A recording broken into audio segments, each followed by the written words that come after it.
संवाद में बोले सीएम योगी, कहा महाकुंभ दुनिया का सबसे बड़ा आध्यात्मिक और सांस्कृतिक आयोजन बन चुका है। लखनऊ के विधान भवन में हुई सर्वदलीय बैठक, भित्ति चित्र का सीएम योगी ने किया अनावरण। हरदोई में सड़क हादसे में 12 साल के बच्चे की मौत, आक्रोशित परिजनों ने लगाया सड़क पर जाम। मिर्जापुर के विंध्याचल स्टेशन पर कड़ी सुरक्षा व्यवस्था, उप जिलाधिकारी और एसपी ने किया निरीक्षण। नमस्कार, स्वागत है आपका आज की खबर में। मैं हूं आपके साथ महिमा शर्मा। बढ़ते उत्तर प्रदेश की बड़ी खबरों की ओर। उत्तर प्रदेश के मुख्यमंत्री योगी आदित्यनाथ ने युवा उद्यमियों के साथ संवाद करते हुए कहा कि महाकुंभ दुनिया का सबसे बड़ा आध्यात्मिक और सांस्कृतिक आयोजन बन चुका है। इस आयोजन के माध्यम से हम भारत की आस्था को दुनिया के सामने रखकर अपनी ताकत का एहसास करा रहे हैं। साथ ही सीएम योगी ने कहा कि देश की आस्था को सम्मान प्रधानमंत्री मोदी के नेतृत्व में प्राप्त हुआ है। उन्होंने कहा कि महाकुंभ के चलते लाखों को रोजगार मिला है। लखनऊ में विधान भवन में सर्वदलीय बैठक हुई। इस दौरान स्पीकर सतीश महाना ने बैठक की अध्यक्षता की। वहीं विधानसभा बजट सत्र से पहले सीएम योगी ने विधान भवन मुख्य द्वार और भित्ति चित्र का अनावरण किया।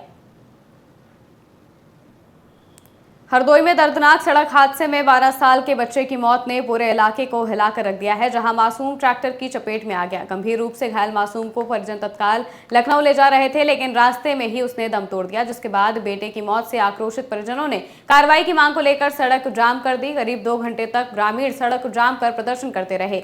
वहीं मौके पर पहुंची पुलिस ने हालात को काबू में किया और शव को पोस्टमार्टम के लिए भेजा। 11 वर्षीय बालक शेखर चौरसिया पुत्र कुलदीप निवासी कस्बा कासिमपुर थाना कासिमपुर अपनी साइकिल से सदर बाजार जा रहा था कि कासिमपुर संडीला रोड से आ रहे ट्रैक्टर चालक द्वारा तेजी व लापरवाही से ट्रैक्टर चलाते हुए शेखर चौरसिया की टक्कर मार दी। उसके परिजन इलाज हेतु उसे सीएससी भिंडर ले गए। सीएससी भिंडर से ट्रामा सेंटर लखनऊ रेफर कर दिया गया, जहां दौरान उपचार उसकी मृत्यु हो गई। शेखर चौरसिया के पिता कुलदीप द्वारा लिखित तहरीर दी गई है, जिसके संबंध में उचित धाराओं में अभियोग पंजीकृत किया गया है। शव को कब्जे में लेकर पंचनामा की कार्रवाई कर वहां से पोस्टमार्टम भेजा गया है। ट्रैक्टर और ट्रैक्टर चालक को हिरासत पुलिस में ले लिया गया। दिल्ली रेलवे स्टेशन पर हादसे के बाद विंध्याचल स्टेशन पर सुरक्षा व्यवस्था का अपर जिलाधिकारी और एसपी ने निरीक्षण किया। इस दौरान सुरक्षा को लेकर कई निर्देश दिए गए। विंध्याचल धाम में भक्तों की भारी भीड़ है। देर रात तक 5 लाख से ज्यादा भक्तों ने दर्शन पूजन किया। बता दें कि बिहार की ओर से जाने आने वाले यात्रियों की सुविधा के लिए नियमित ट्रेनों के अलावा 70 विशेष कुंभ मेला ट्रेनें चलाई जा रही हैं। ट्रेनों की आवाजाही के दौरान 4 कर्मचारी वॉकी टॉकी के माध्यम से लगातार निगरानी कर रहे हैं। देखिए, विशेष स्पेशल ट्रेनें चलाई जा रही हैं और यात्रियों को जो इधर बिहार साइड जाने वाले हैं उनको स्पेशल ट्रेनों से मुगलसराय या पंडित दीनदयाल उपाध्याय भेजा जा रहा है और पूरी सावधानी बरती जा रही है कि किसी भी प्रकार की कोई भगदड़ या कोई दुर्घटना न हो। यात्री सब चढ़ जाते हैं। हमारे कम से कम 4 लोग वॉकी टॉकी के साथ देखते हैं, ट्रेन को वॉच करते हैं, उसके बाद ही गाड़ी चलाई जाती है। सुरक्षा व्यवस्था में बीएसएफ, आरपीएफ, जीआरपी के जवान लगे हुए हैं। सुरक्षा कर्मियों की संख्या पर्याप्त है और हम लोग अभी अगर कुछ भीड़ ज्यादा लगती है तो हम लोग रस्से की भी व्यवस्था किए हुए हैं। रस्सा से पब्लिक को कंट्रोल किया जाएगा। देखिए, जो पदक प्रवाह हो रहा है, इसके अलावा बहुत सारे लोग जो काशी और अयोध्या दर्शन करके भी आ रहे हैं, वो लोग भी जो प्रयागराज जा रहे हैं तो वे यहाँ पे माँ गंगा के दर्शन के लिए आ रहे हैं। तो उनकी सुरक्षा के लिए हम लोगों ने अपने मेला क्षेत्र को इस सेक्टर में और 8 जोनों में गठन किया हुआ है। इसके अलावा हमारे पास फोर्स की पीएसी कंपनी लगी है और जहाँ पे स्नान करते हैं लोग वहाँ पे फट भी लगाई गई है, गोताखोर लगाए गए हैं और बाकी भी हमने पूरी फोर्स लगा रखी है। और इस निगरानी के लिए हमारे वरिष्ठ अधिकारी एसपी साहब भी लोग निकलते हैं। आज ही सर मैं साथ में निकलता हूँ, जिससे कि सभी हमारी जो टीमें लगी हुई हैं। नाजी देवी के पास आई हुई है, हमको आने से 8 महीने आए तो रास्ते में आई भी थी, अभी डबल आई हुई है तो अब ठीक ही है। नाजी देवी के पास सहारनपुर के नागल में दहेज लोभियों की कुप्रथा ने फिर एक दुल्हन के अरमानों को कुचल दिया है, जहां शादी के दिन दूल्हे पक्ष की तरफ से 10 लाख रुपए नकद और ब्रेजा कार की मांग रखी गई। दहेज की इतनी बड़ी मांग पूरी कर पाना लड़की के परिवार के लिए संभव नहीं था, जिससे शादी रद्द हो गई। जिसके बाद पीड़ित पिता ने दूल्हे और उसके पिता के खिलाफ दहेज उत्पीड़न की तहरीर पुलिस को देकर न्याय की मांग की है। थाना नागल पर एक व्यक्ति जो कि मीरपुर मोहनपुर ग्राम का रहने वाला है, उसने एक प्रार्थना पत्र दिया जिसमें उन्होंने बताया कि उनकी जो बहन की शादी सहारनपुर में एक बैंक्वेट हॉल में 16 तारीख को होना तय थी, जिसमें कि लड़के पक्ष द्वारा एंड मोमेंट पर एक ब्रेजा कार की डिमांड की और अन्य दहेज के सामान की डिमांड करी, जिसके बाद उनकी आपस में बहस हुई और लड़के पक्ष की तरफ से कोई बारात वहां पर नहीं आई और वहां पर शादी कैंसिल हो गई। ये सारे तथ्यों पर उन्होंने प्रार्थना पत्र दिया है, जिस पर जांच थाना नागल पुलिस द्वारा की जा रही है। जो भी तथ्य इसमें सामने आएंगे उसके आधार पर आगे विधिक कार्रवाई की जाएगी। आगरा में पुलिस, एसओजी और सर्विलांस टीम को बड़ी सफलता हासिल हुई है, जहां पुलिस ने 2 शातिर चोरों को माल सहित गिरफ्तार किया है। बता दें कि शातिर चोर रेकी कर बंद मकानों और दुकानों के ताले तोड़कर चोरी की घटना को अंजाम देते थे, जिसके चलते उनके खिलाफ पहले से ही कई मुकदमे दर्ज थे। वहीं गिरफ्तारी के बाद चोरों के पास से 32,000 रुपए नकद और सोने चांदी के आभूषण बरामद हुए। सिकंदरा थाना क्षेत्र में पिछले कुछ महीनों में कुछ घरों में चोरियों की घटना कारित की गई थी, जिसमें पहली चोरी अक्टूबर माह में, फिर नवंबर में, फिर दिसंबर में। उसी क्रम में थाना सिकंदरा पर टीम गठित कर चोरों की धरपकड़ के लिए टीम कार्य कर रही थी। उसी में हमें सफलता प्राप्त हुई है। 2 अभियुक्त गिरफ्तार किए गए हैं। अभियुक्तों के ऊपर, एक अभियुक्त के ऊपर पहले से 25 मुकदमे दर्ज हैं, व दूसरे अभियुक्त के ऊपर 17 मुकदमे दर्ज हैं। अच्छा खासा आपराधिक इतिहास है। ये लोग अक्सर बंद पड़े मकानों में या फिर फैक्ट्रियों में चोरी की घटना को अंजाम देते थे। कन्नौज में एक विद्यालय में तैनात 5 अध्यापक और वो भी सब गायब मिले। लगभग 11 बजे तक विद्यालय में कोई भी अध्यापक नहीं आया।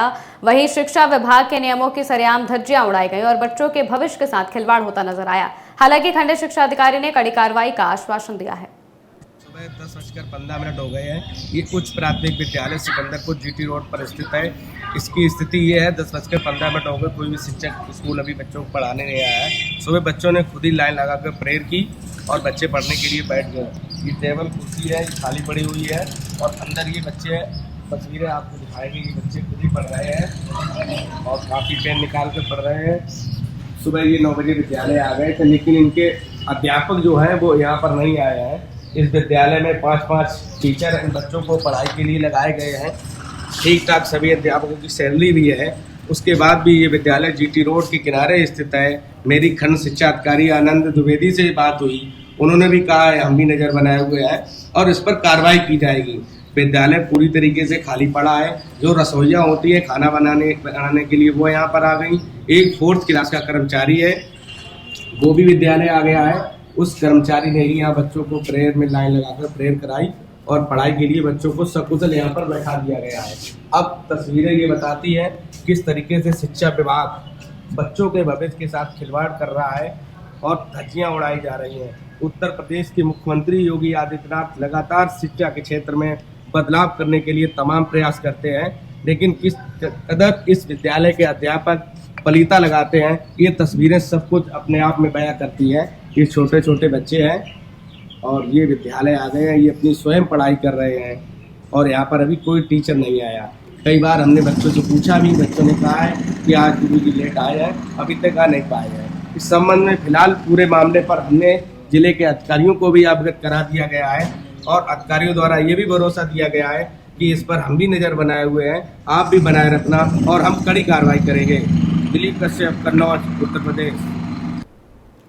नई दिल्ली रेलवे स्टेशन पर भगदड़ मचने के बाद अयोध्या कैंट और अयोध्या धाम रेलवे स्टेशन पर सुरक्षा और बढ़ा दी गई है। इन दोनों स्टेशनों पर प्रयागराज से भारी संख्या में श्रद्धालु अयोध्या पहुंच रहे हैं। ऐसे में दोनों स्टेशनों की सुरक्षा व्यवस्था परखी गई। सुरक्षा को लेकर अयोध्या कैंट रेलवे स्टेशन पहुंचे श्रद्धालुओं ने भी रेलवे कर्मचारी और आरपीएफ के जवानों की तारीफ की। नहीं, यहाँ व्यवस्था बहुत अच्छी है। यहाँ भगदड़ कोई वो नहीं है, क्योंकि हम लोग भीड़ इकट्ठा नहीं होने दिया जा रहा है।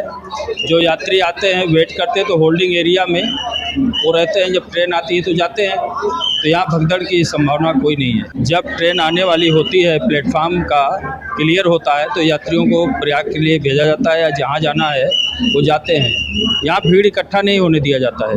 ऐसी घटनाएं ना होने के लिए हमने प्रॉपर अपने सिक्योरिटी का भी रिव्यू किया है।